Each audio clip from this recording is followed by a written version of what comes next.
Good morning વિદ્યાર્થી મિત્રો, Shri BB and BB Hirapara કન્યા વિદ્યાલય કાલાવડમાં આપનું સ્વાગત છે. તો આજે આપણે વિજ્ઞાનમાં નવું પ્રકરણ સ્ટાર્ટ કરવાનું છે. પ્રકરણ નંબર 7, સજીવોમાં વિવિધતા. તો આપણે આની પહેલાં વાત થઈ ગઈ કે જે આપણે 30% કોર્સ કટ કરવાનો છે, તો કે આપણે તેટલું કરશું નહીં. જે આપણે જેટલા પોઈન્ટ છે, તો કે જેટલા મુદ્દાઓ છે આપણે આપણા કોર્સમાં કરવાના થાય છે તેટલા જ આપણે કરશું. તો તેમાં આપણે આ ચેપ્ટરમાંથી ખાલી આપણે 2 જ મુદ્દાઓ જોવાના છે, વનસ્પતિ સૃષ્ટિ અને પ્રાણી સૃષ્ટિ. તો પહેલામાં આપણે સૌ પ્રથમ વનસ્પતિ સૃષ્ટિ વિશે જોઈએ. તો વનસ્પતિ સૃષ્ટિનું વિવિધ સ્તરમાં વર્ગીકરણ કયા ધોરણો પર આધારિત છે? તો કે વનસ્પતિ સૃષ્ટિ છે, તો કે અને પ્રાણી સૃષ્ટિ, તો કે તેને અલગ અલગ વર્ગીકરણ કરી નાખ્યું છે. તો કે કયા ધોરણો પર તે વર્ગીકરણ કરવામાં આવેલું છે? તો પ્રથમ સ્તરનું વર્ગીકરણ વનસ્પતિ દેહના મુખ્ય ભાગો પૂર્ણ વિકસિત અને વિભેદિત છે કે અવિભેદિત તેને આધારે કરવામાં આવે છે. એટલે કે વનસ્પતિનો જે વનસ્પતિ દેહ છે, તો કે તેના જે મુખ્ય ભાગો છે, તો કે તે પૂર્ણ રીતે વિકસિત છે, તો કે પૂર્ણ રીતે વિકસિત અને વિભેદિત છે કે અવિભેદિત છે તેને આધારે કરવામાં આવે છે. કે વનસ્પતિના કોઈ ભાગો છે તો પૂર્ણ સ્વરૂપે તે વિકાસ પામેલા છે, પછી તે અલગ અલગ રીતે વિભેદન થઈ ગયેલું છે કે નથી થયા, એટલે કે વિભેદિત છે કે અવિભેદિત છે તેને આધારે કરવામાં આવે છે. બીજા સ્તરનું વર્ગીકરણ વનસ્પતિ દેહમાં પાણી અને અન્ય પદાર્થોના સંવહન કરવા માટે વિશિષ્ટ પેશીઓની હાજરીને આધારે થાય છે. એટલે કે વનસ્પતિ દેહ છે, તો કે તેમાં પાણી અને પદાર્થના સંવહન માટે આપણને ખબર છે પાણી માટે જલવાહક પેશી આવેલી હોય છે અને ખોરાકના વહન માટે અન્નવાહક પેશી આવેલી હોય છે. તો બંને પેશી છે તો કે તેની હાજરી છે કે નથી તેને આધારે કરવામાં આવે છે. અને ત્રીજા સ્તરનું વર્ગીકરણ વનસ્પતિઓમાં બીજ ધારણની ક્ષમતા છે કે નથી તેને આધારે થાય છે.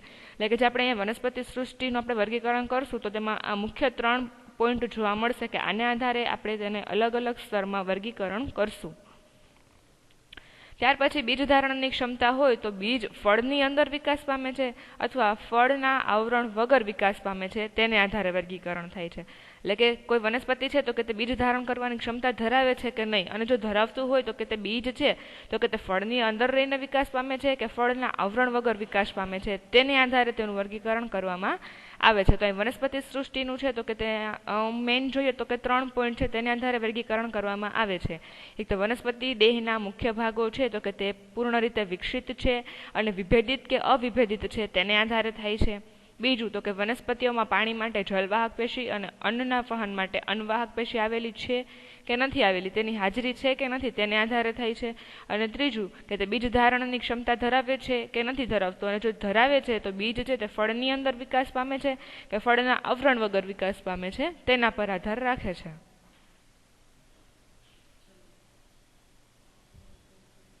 તો ત્યારબાદ પછી આપણે જોઈએ તો કે તેમાં પેલું છે સુકાકાય, કે જે કેવું છે એકાંગી વનસ્પતિઓની માહિતી આપો. કે જે વનસ્પતિઓનો દેહ મૂળ પ્રકાંડ અને પર્ણમાં વિભેદન પામેલો નથી અને તેમાં શ્રમ વિભાજન જોવા મળતું નથી તેને સુકાકાય વનસ્પતિઓ સુકાયક વનસ્પતિઓ કહે છે. એટલે કે આપણે કોઈ વનસ્પતિ છે તો આપણે જોઈએ છીએ કે તેના મૂળ છે, પ્રકાંડ છે, બરાબર પર્ણો છે, એ બધા ભાગ આપણે અલગ અલગ આઈડેન્ટિફાઈ કરી શકીએ છીએ. અલગ અલગ વિકાસ પૂર્ણ રીતે વિકસિત થઈ જાય છે તો કે ત્યારબાદ કોઈ પણ વનસ્પતિ હોય તો કે તેમાં આ 3 ભાગ અલગ અલગ રીતે વિકાસ પામે છે. પરંતુ આ સુકાયક વનસ્પતિ એવી છે કે જેમાં તેનું આખું જે દેહ છે તો કે તે મૂળ પ્રકાંડ અને પર્ણમાં વિભેદન પામેલો હોતો નથી. એટલે કે અહીંયા શું જોવા મળે છે? અવિભેદિત જોવા મળે છે અને તેમાં કોઈ પણ પ્રકારના અલગ અલગ અંગો નથી જોવા મળતા, તેને કારણે તેમાં શ્રમ વિભાજન પણ જોવા મળતું નથી. જેમ કે આપણે બીજી વનસ્પતિઓ જોઈએ તો કે પાણી છે તો કે તે મૂળ પાણીનું શોષણ કરે છે, બરાબર, અને પછી છેક ઉપર સુધી પહોંચાડે છે. એટલે કે જ્યારે ક્યારે પણ પાંદડામાં જરૂર હશે કે પ્રકાંડમાં જરૂર હશે તો પાણી કોણ પહોંચાડશે? મૂળ દ્વારા પહોંચાડશે. પછી ખોરાક બનાવવાનું કાર્ય તો કે પ્રકાશ સંશ્લેષણની ક્રિયા દ્વારા પાંદડા છે તો કે તેમાં પ્રકાશ સંશ્લેષણની ક્રિયા દ્વારા ખોરાક બનાવે છે અને તેના મૂળ સુધી પહોંચાડે છે, બરાબર. એટલે કે તેમાં એક પ્રકારના કાર્યનું વિભાજન જોવા મળે છે કે દરેક કાર્ય છે તો કે તેમાં વહેંચણી થઈ જાય છે કે આ સ્પેસિફિક કાર્ય છે તો કે તે સ્પેસિફિક અંગ કરે છે, બરાબર. એવી રીતે એટલે કે તે શ્રમ વિભાજન જોવા મળે છે. પરંતુ અહીંયા જે સુકાયકની વાત કરી છે તો કે તેમાં તો મૂળ પ્રકાંડ અને પર્ણમાં વિભેદન જોવા મળતું નથી, એટલા માટે થઈને અહીંયા શ્રમ વિભાજન પણ જોવા મળતું નથી. તેને સુકાયક વનસ્પતિઓ કહે છે. સુકાયક વનસ્પતિઓ સામાન્ય રીતે લીલ તરીકે ઓળખાય છે. તેઓ મુખ્યત્વે મીઠા કે ખારા પાણીમાં જોવા મળે છે. આપણે લીલ એટલે કે શેવાળ, જે આપણે કહેતા હોય કે ક્યારે પણ પાણીનો વધારે ભરાવો થઈ જાય કોઈને કોઈ જગ્યાએ, તો તે જગ્યાએ થોડાક સમય બાદ શેવાળ જોવા મળે છે. બરાબર, તો કે જે શેવાળ છે તો કે તેને શું કહેવામાં આવે છે? લીલ. આપણે લીલને જોઈ જ હશે બધાએ, તો આપણે એમાં જોઈ શકીએ છીએ કે આપણે એમાં ક્યાંય એનું થડ, પ્રકાંડ, મૂળ, પર્ણ કંઈ અલગ અલગ આપણે જોવા મળતું નથી. આખું જે એનો દેહ છે તો કે આપણને એક સળંગ રચના જોવા મળે છે. અને તે કઈ જગ્યાએ જોવા મળે છે? તો કે મીઠા કે ખારા પાણીમાં જોવા મળે છે. તો ઉદાહરણ તરીકે યુલોથ્રિક્સ, અલ્વા, કારા, ક્લેડોફોરા અને સ્પાયરોગાયરા. બરાબર, એટલે કે આ બધી અલગ અલગ લીલ છે, જેના અહીંયા ઉદાહરણ આપેલા છે અને અહીંયા નીચે તેમની ફોટોગ્રાફ્સ પણ આપેલા છે કે જેથી તમે બધી અલગ અલગ છે તો તેને આઈડેન્ટિફાઈ કરી શકો કે કઈ લીલ કઈ છે. તો આ છે તો કે તે યુલોથ્રિક્સ છે, આ અલ્વા છે, કારા છે, પછી ક્લેડોફોરા અને સ્પાયરોગાયરા. આપણે બસ અહીંયા ખાલી ફક્ત એના ઉદાહરણ જ યાદ રાખવાના છે કે સુકાયક વનસ્પતિ છે. બરાબર, તો કે તેનો દેહની રચના કેવી હોય છે, ક્યાં જોવા મળે છે અને એના ઉદાહરણો ક્યાં છે. ઉદાહરણ જણાવો, એવી રીતે ખાલી 1 માર્ક્સમાં પૂછાઈ શકે કે એકાંગી વનસ્પતિઓના ઉદાહરણ આપો. તો યુલોથ્રિક્સ, અલ્વા, કારા, ક્લેડોફોરા અને સ્પાયરોગાયરા. ત્યારબાદ બીજું, ટૂંક નોંધ લખો દ્વિઅંગી વનસ્પતિઓ. દ્વિઅંગી વનસ્પતિઓને વનસ્પતિ સૃષ્ટિનો ઉભયજીવી વનસ્પતિ સમૂહ કહે છે. આ વનસ્પતિઓને દેહ, પ્રકાંડ અને પર્ણો જેવી રચનામાં વિભેદિત થાય છે, તેથી તેમને દ્વિઅંગી કહે છે, પરંતુ વનસ્પતિ દેહ મૂળ ધરાવતો નથી. અહીંયા જે વનસ્પતિઓ છે તો કે તેમાં આપણે વનસ્પતિઓને સામાન્ય રીતે કહે 3 ભાગ હોય: મૂળ, પ્રકાંડ અને પર્ણ. પરંતુ અહીંયા મૂળ જોવા મળતા નથી, એટલે કે એનો દેહ છે તો કે તે 2 જ અંગોમાં વિભેદીકરણ પામેલો છે. કયો? તો કે પ્રકાંડ અને પર્ણ. મૂળ ધરાવતો નથી, ખાલી બંને 2 જ ભાગ ધરાવે છે, પ્રકાંડ અને પર્ણો. તે માટે થઈને તેને દ્વિઅંગી વનસ્પતિઓ કહે છે. આ વનસ્પતિઓમાં એક ભાગથી બીજા ભાગ સુધી પાણી અને અન્ય દ્રવ્યોના વહન કરવા માટે વિશિષ્ટ પેશીય સંરચના એટલે કે વાહક પેશી જોવા મળતી નથી. એટલે કે કોઈ એક ભાગથી બીજા ભાગ સુધી પાણી અને અન્ય દ્રવ્યો, જેમ કે પાણી છે તો કે તે મૂળમાંથી તેનું શોષણ થાય છે અને સાથે સાથે કોઈ ખનિજ દ્રવ્યો છે. બરાબર, તો તે જમીનમાંથી મૂળ દ્વારા શોષણ કરશે તો કે તેનું તે પર્ણ સુધી વહન કરાવડાવશે અને પર્ણમાંથી જે પ્રકાશ સંશ્લેષણ દ્વારા ખોરાક બનાવશે તો કે તેનું મૂળ સુધી વહન કરાવશે. તેના માટેની આપણે 2 પેશી વિશે અભ્યાસ કરી ગયા, જલવાહક પેશી અને અન્વાહક પેશી. તો અહીંયા તેના વહન માટેની કોઈ વિશિષ્ટ પેશીઓ જોવા મળતી નથી. એટલે કે દ્વિઅંગી વનસ્પતિઓમાં અન્વાહક પેશી અને જલવાહક પેશી જોવા મળતી નથી. તો દ્વિઅંગી વનસ્પતિઓ તો કે તે પણ ઈઝી છે, કેમ કે તે ઉભયજીવી વનસ્પતિ સમૂહ કહેવાય છે તેને. અને તેનો વનસ્પતિ દેહ છે તો કે તે ફક્ત પ્રકાંડ અને પર્ણોમાં વિભેદિત થયેલો છે, તેમાં મૂળ ધરાવતો નથી, તો કે તેમાં મૂળ જોવા મળતા નથી. અને આ વનસ્પતિમાં એક ભાગથી બીજા ભાગ સુધી પાણી અને અન્ય દ્રવ્યોના વહન માટે વિશિષ્ટ વાહક પેશીઓ જોવા મળતી નથી. તેના ઉદાહરણો જોઈએ તો કે રિક્સિયા, માર્કેન્શિયા અને ફ્યુનારિયા.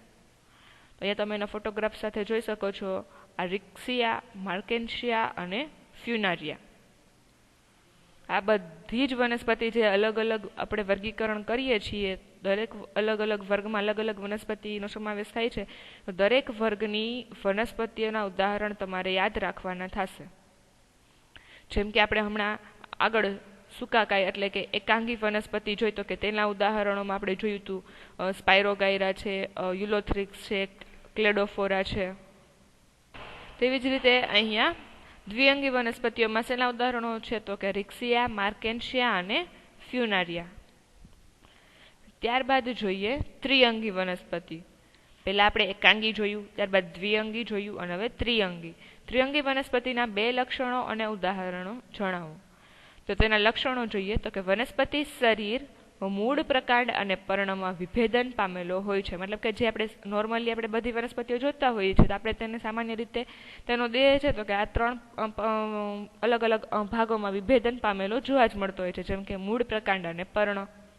તેમની દેહ રચનામાં એક ભાગથી બીજા ભાગ સુધી પાણી અને દ્રવ્યોનું વહન કરવા માટે વાહક પેશીની હાજરી હોય છે. આપણે હવે તો તમને બધાને ખ્યાલ આવી ગયો હશે કે જ્યાં ક્યાંય પણ વાહક પેશીનો ઉલ્લેખ થાય એટલે બંને પેશીઓ આવી જાય, જલવાહક પેશી અને અન્નવાહક પેશી. એમ કે બંને છે તો કે તે વહન જ કરે છે. જલવાહક પાણીનું વહન કરે છે અને અન્નવાહક ખોરાકનું વહન કરે છે. જ્યાં ક્યાંય પણ ખાલી વાહક પેશી લખેલી હોય ત્યાં આ બંને પેશીઓ જોવા મળશે. તેના ઉદાહરણ આપેલું છે હંસરાજ ને માર્શેલિયા અને ઇક્વિસેટમ. એટલે કે આ ત્રણ છે તો કે આ ત્રણેય શેમાં જોવા મળે છે? ત્રિઅંગી વનસ્પતિઓના ઉદાહરણો છે. માર્શેલિયા, હંસરાજ અને ઇક્વિસેટમ, કે જેનું બીજું નામ છે હોર્સટેલ. તમે આ બંનેના ફોટોગ્રાફ્સ જોઈ શકો છો. ત્યારબાદ જોઈએ અપુષ્પી વનસ્પતિઓ. તો ટૂંક નોંધ લખો અપુષ્પી વનસ્પતિઓ. નામ પરથી આપણે ખબર પડી જાય છે કે જેમાં પુષ્પ ન હોય તેને કેવી કહેવાય? અપુષ્પી વનસ્પતિઓ. તો સુકાયક એટલે કે થેલોફાઇટા કે એકાંગી, બરાબર. એટલે કે આપણે જોઈ ગયા આગળ સુકાયક છે તે શું છે? એકાંગી છે. અને હજી એનું ત્રીજું નામ પણ અહીંયા ઉલ્લેખ કરેલો છે કે સુકાયક છે તો કે તેને કાં તો થેલોફાઇટા કહેવાય ને કાં એકાંગી કહેવાય. પછી દ્વિઅંગી જેને શું કહેવાય? બ્રાયોફાઇટા. અને ત્રિઅંગી જેને શું કહેવાય? ટેરિડોફાઇટા. એટલે કે આ એના ઇંગ્લિશ નામ છે કે દ્વિઅંગી છે તો એને ઇંગ્લિશમાં બ્રાયોફાઇટા કહેવાય, સુકાયક છે તો કે તેને થેલોફાઇટા કહેવાય, અને ત્રિઅંગી છે તો તેને ટેરિડોફાઇટા કહેવાય. વનસ્પતિઓ અપુષ્પી વનસ્પતિઓ કહે છે. અપુષ્પીને પાછું તેનું ઇંગ્લિશમાં નામ કહેવાય છે ક્રિપ્ટોગેમ વનસ્પતિઓ. તો તમને આમ પણ પૂછાઈ શકે કે ક્રિપ્ટોગેમ વનસ્પતિઓમાં કોનો કોનો સમાવેશ થાય છે? તો એકાંગી, દ્વિઅંગી અને ત્રિઅંગી વનસ્પતિઓનો. આ વનસ્પતિઓમાં બીજ ઉત્પન્ન કરવાની ક્ષમતા હોતી નથી, તેથી તેઓને બીજવિહીન વનસ્પતિઓ પણ કહે છે. આપણે આગળ જોઈ ગયા હતા કે આપણે વર્ગીકરણ કરીએ છીએ વનસ્પતિઓનું, તેમાં આપણે મુખ્ય 3 લક્ષણો રાખ્યા હતા કે તેના આધારે આપણે અલગ અલગ વર્ગીકરણ કરશું. તો અહીંયા આપણે પહેલા વિભેદિત છે કે અવિભેદિત તે જોયું. હવે ત્યારબાદ અહીંયા આપણે જોવા મળે છે કે તેમાં બીજ ઉત્પન્ન કરવાની ક્ષમતા હોતી નથી. તેથી આ વનસ્પતિઓ છે તે કેવી છે? બીજવિહીન વનસ્પતિઓ છે. અને ત્રીજું લક્ષણ છે તો એ તો આપણે જોયું જ. ત્રીજું લક્ષણ કયું હતું? તો કે તેમાં વાહક પેશીઓ આવેલી હોય છે કે નથી આવેલી હોતી, બરાબર. તો આ વનસ્પતિઓમાં નગ્ન ભ્રૂણ જોવા મળે છે તેને બીજાણુ કહે છે. અને તમે જોઈ શકો છો આ બીજ છે તો કે તે કેવું જોવા મળે છે? નગ્ન બીજ જોવા મળે છે જેને બીજાણુ કહે છે. તેમાં પ્રજનન અંગ અપ્રત્યક્ષ હોવાથી તેમને અપ્રત્યક્ષ પ્રજનન અંગોવાળી વનસ્પતિઓ કહે છે. અપુષ્પી વનસ્પતિઓ છે તેનું બીજું નામ શું થઈ શકે? અપ્રત્યક્ષ પ્રજનન અંગોવાળી વનસ્પતિઓ. ત્યારબાદ ટૂંક નોંધ લખો સપુષ્પી વનસ્પતિઓ. તો અપુષ્પી એટલે કે જેમાં પુષ્પ નહોતા તેવી વનસ્પતિઓ. અહીં સપુષ્પી તો કે જેમાં પુષ્પો આવેલા છે તેવી વનસ્પતિઓ. જે વનસ્પતિઓમાં પ્રજનન પેશી પૂર્ણ સ્વરૂપે વિકાસ અને વિભેદન પામેલી હોય તેમજ પ્રજનન ક્રિયા પછી બીજ નિર્માણ કરતી હોય તેને સપુષ્પી વનસ્પતિઓ કહે છે. એટલે કે જેમાં બીજ નિર્માણ થશે તેને શું કહેવાશે? સપુષ્પી વનસ્પતિ. જેમાં બીજ નિર્માણ થતું ન હતું તેને શું કહે છે? અપુષ્પી વનસ્પતિઓ. તેમાં બીજની અંદર ભ્રૂણ સુરક્ષિત હોય છે તેમજ સંચિત ખોરાક હોય છે. આ ખોરાકનો અંકુરણ સમયે ઉપયોગ કરીને ભ્રૂણ પ્રાથમિક વિકાસ પામે છે. એટલે કે આપણે જોઈએ સામાન્ય રીતે ફળ, બીજ છે તો કે તે ક્યાં હોય છે? તો કે ફળની અંદર જ હોય છે. એટલે કે બીજની અંદર ભ્રૂણ સુરક્ષિત હોય છે અને તેમજ સંચિત ખોરાક હોય છે. બીજ અવસ્થાને આધારે સપુષ્પી વનસ્પતિઓ. તેમાં પાછું 2 આવશે, અનાવૃત બીજધારી અને આવૃત બીજધારી. અનાવૃત બીજધારી છે તેનું બીજું નામ છે જિમ્નોસ્પર્મ્સ, અને આવૃત બીજધારી છે તો કે તેને કહેવાશે એન્જિયોસ્પર્મ્સ. તો પહેલા આપણે જિમ્નોસ્પર્મ્સ એટલે કે અનાવૃત બીજધારી જોઈએ. તો કે તે નગ્ન બીજ ઉત્પન્ન કરે છે અને બીજ ફરતે ફળનું આવરણ હોતું નથી. અને આવૃત બીજધારીમાં જોઈએ તો કે તે ફળની અંદર બીજ ઉત્પન્ન કરતી વનસ્પતિઓ છે. પછી ત્યારબાદ 35મું, અનાવૃત બીજધારી કયા ગ્રીક શબ્દનો અર્થ છે? આ વનસ્પતિઓ કેવી હોય છે? તેના ઉદાહરણ લખો. તો અનાવૃત બીજધારી છે આપણે અહીંયા જોઈ ગયા કે જેમાં નગ્ન બીજ ઉત્પન્ન કરે છે અને બીજની ફરતે કોઈ આવરણ હોતું નથી તેને શું કહેવાય છે? અનાવૃત બીજધારી અથવા તો જિમ્નોસ્પર્મ્સ. અહીંયા તેના વિશે છે કે અનાવૃત બીજધારી કયા ગ્રીક શબ્દનો અર્થ છે અને આ વનસ્પતિઓ કેવી હોય છે. તો અનાવૃત બીજધારી જિમ્નોસ્પર્મા ગ્રીક શબ્દનો અર્થ છે. તેમાં જિમ્નોનો અર્થ નગ્ન અને સ્પર્માનો અર્થ બીજ થાય છે, બરાબર. એટલા માટે થઈને આ વનસ્પતિઓને અનાવૃત બીજધારી એટલે કે જિમ્નોસ્પર્મ નામ આપેલું છે. આ વનસ્પતિઓ નગ્ન બીજ ધરાવતી હોવાથી અનાવૃત બીજધારી કહેવાય છે. આ વનસ્પતિઓ બહુવર્ષાયુ, સદાબહાર અને કાષ્ઠીય હોય છે. કાષ્ઠીય હોય છે. અહીંયા તમે જોઈ શકો છો સદાબહાર એટલે કે સદાહરિત એટલે કે હંમેશા લીલી જ જોવા મળે છે, જેમ કે આ પાઇનસ છે અને સાયકસ છે. બરાબર. બહુવર્ષાયુ અને કાષ્ઠીય હોય છે. તેના ઉદાહરણો આવશે સાયકસ અને પાઇનસ. કઈ અનાવૃત બીજધારી, તો કે કયા ગ્રીક શબ્દનો અર્થ છે, તો કે જિમ્નોસ્પર્મ ગ્રીક શબ્દનો અર્થ છે, જેમાં જિમ્નોનો અર્થ થાય છે નગ્ન અને સ્પર્મનો અર્થ થાય છે બીજ. આ વનસ્પતિઓ નગ્ન બીજ ધરાવતી હોવાથી તેને અનાવૃત બીજધારી કહેવાય છે. અનાવૃત બીજધારી કહેવાય છે. અને આ વનસ્પતિઓ બહુવર્ષાયુ, સદાબહાર અને કાષ્ઠીય હોય છે, જેમાં ઉદાહરણ તરીકે આવશે સાયકસ અને પાઇનસ. ત્યારબાદ જોઈએ તો કે આવૃત બીજધારી. તો આવૃત બીજધારી વનસ્પતિઓમાં બીજ ફળની અંદર ઢંકાયેલા હોય છે. તેમના બીજ બીજાશયમાં વિકસે છે અને બીજાશય ફળમાં રૂપાંતરિત થાય છે.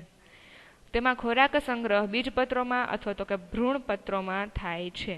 આ આપણે બીજાશયનો વિકાસ થાય છે અને ત્યારબાદ તે બીજાશય છે તો કે ફળમાં રૂપાંતર પામે છે. તે આપણે 8મા ચેપ્ટરમાં અભ્યાસ કરી ગયા. બરાબર, કે જેમાં આપણે વનસ્પતિઓમાં લિંગી પ્રજનન જોયું હતું. ત્યારે આપણે અભ્યાસ કર્યો હતો કે કેવી રીતે તેમાં પ્રજનન થાય છે પરાગરજ દ્વારા, અને કેવી રીતે ભ્રૂણ વિકસે છે અને ભ્રૂણમાંથી કેવી રીતે આખું ફળમાં રૂપાંતર થાય છે. તો કે તેમાં ખોરાક છે તો કે તે બીજપત્રોમાં અથવા તો કે ભ્રૂણપોષમાં થાય છે. બીજમાં બીજપત્રોની સંખ્યાના આધારે આવૃત બીજધારી વનસ્પતિઓને 2 વર્ગોમાં વર્ગીકૃત કરવામાં આવે છે. દ્વિદળી વનસ્પતિઓ અને એકદળી વનસ્પતિઓ. શેની સંખ્યાના આધારે? બીજપત્રોની સંખ્યાના આધારે. બરાબર. તો 2 બીજપત્રો હોય તો કે તેને શું કહેવાશે? દ્વિદળી વનસ્પતિઓ, જેમ કે સૂર્યમુખી. હવે 1 બીજપત્ર હોય તો તેને એકદળી વનસ્પતિ કહે છે, જેમ કે મકાઈ. બરાબર. અહીંયા આ બંને તમને બંનેના ફોટોગ્રાફ્સ આપેલા છે, આ સૂર્યમુખી ને આ મકાઈ. મકાઈ છે તો કે તેમાં એક જ બીજપત્ર હોય છે, એટલે કે તે એકદળી વનસ્પતિ છે. અને સૂર્યમુખી છે તો કે તેમાં 2 બીજપત્ર હોય છે, એટલે કે તે દ્વિદળી વનસ્પતિ છે. તો અહીંયા આપણે જોઈએ તો સૌપ્રથમ આપણે અપુષ્પી અને સપુષ્પી વનસ્પતિઓ વિશે જોયું. બરાબર, કે જેમાં પુષ્પ ન હોય તો કે તે અપુષ્પી વનસ્પતિઓ છે. જેમાં પુષ્પો જોવા મળે છે તો કે તેને સપુષ્પી વનસ્પતિઓ કહે છે. અને તેમાં તો કે બીજ નિર્માણ કરવાની તેની પાસે ક્ષમતા હોય છે. અને બીજની અવસ્થાના આધારે ફરીથી તેના 2 પ્રકાર પડે છે, અનાવૃત બીજધારી અને આવૃત બીજધારી. ત્યારબાદ આપણે અનાવૃત બીજધારી વિશે પહેલા જોયું કે કયા ગ્રીક શબ્દનો અર્થ છે ને શેમાં આના ઉદાહરણો છે ને એવી વનસ્પતિઓ કેવી હોય છે. ત્યારબાદ આવૃત બીજધારી વિશે જોયું તો કે તેમાં પણ આપણે જોયું કે આખું જે બીજ છે તો કે તે બીજાશયમાં વિકસે છે, અને તો કે બીજાશય છે તો કે ત્યારબાદ તે ફળમાં રૂપાંતર થાય છે. અને પછી તો કે તેમાં બીજપત્રોની સંખ્યાને આધારે તેના ફરી 2 પ્રકાર પડે છે, કે જો 2 બીજપત્ર ધરાવતું હશે તો તેને દ્વિદળી વનસ્પતિ કહે છે, ઉદાહરણ તરીકે સૂર્યમુખી. અને જો 1 બીજપત્ર હશે તો તેને એકદળી વનસ્પતિ કહે છે, ઉદાહરણ તરીકે મકાઈ. તો આજના લેક્ચરમાં આપણે અહીંયા સુધી રાખીએ. ત્યારબાદ આપણે આના આગળના લેક્ચરમાં જોઈશું. Thank you.